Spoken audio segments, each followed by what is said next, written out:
Hi friends, ఎలా ఉన్నారు? బాగున్నారా? నేను మీ దివ్య. ఈరోజు చందువా చేపల పులుసు చేస్తున్నాను. దానికి కావాల్సినవి శుభ్రంగా కడుక్కున్న చేపలు, ఉల్లిపాయ, పచ్చిమిరపకాయ, టమాటో, కరివేపాకు, కొత్తిమీర, కొన్ని బెండకాయ ముక్కలు, మామిడికాయ ముక్కలు, ఉప్పు, కారం, పసుపు, అల్లం వెల్లుల్లి పేస్ట్, ధనియాల పౌడరు, జీలకర్ర పౌడరు, చేపల మసాలా, నానబెట్టుకున్న చింతపండు.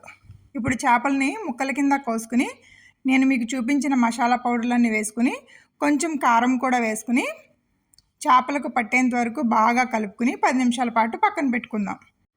స్టవ్ వెలిగించి ప్యాన్ పెట్టుకుని కొద్దిగా ఆయిల్ వేసుకుని ఆయిల్ హీట్ అయిన తర్వాత కొద్దిగా ఆవాలు, కొంచెం మెంతులు, కొంచెం జీలకర్ర వేసుకుని కట్ చేసి పెట్టుకున్న పచ్చిమిరపకాయలు, కరివేపాకు వేసుకుని నేను మీకు ముందుగా చూపించిన ఉల్లిపాయలు, టమాటాలు నేను గ్రైండ్ చేసి పెట్టుకున్న ఆ పేస్ట్ని కూడా వేసుకుని 2 నిమిషాల పాటు అటు ఇటు కలుపుకుని నూనె పైకి తేలేంత వరకు మగ్గనిద్దాం. మగ్గిన తర్వాత నేను మీకు చూపించిన అల్లం పేస్ట్ కూడా వేసుకుని పచ్చివాసన పోయేంత వరకు వేయించుకుని నేను ముందుగా మ్యారినేట్ చేసి పెట్టుకున్న చేప ముక్కలను కూడా ఒకదానికొకటి పేర్చుకుని మనకు చేప ముక్కలు ములిగేంత వరకు వాటర్ వేసుకుని మూత పెట్టుకుని 20 నిమిషాల పాటు ఉడికించుకుందాం.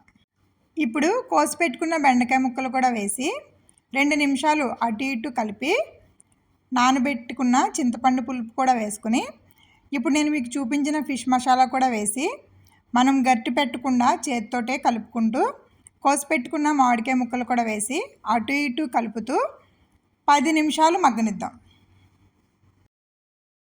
ఆఖరిలో కోసి పెట్టుకున్న కొత్తిమీర కూడా వేసుకోవాలి. అంతే ఫ్రెండ్స్, ఎంతో గుమగుమలాడే చందువా చేపల పులుసు రెడీ. ఇలాంటి మరికొన్ని వీడియోల కోసం మన ఛానల్ని సబ్స్క్రైబ్ చేయండి. బాయ్.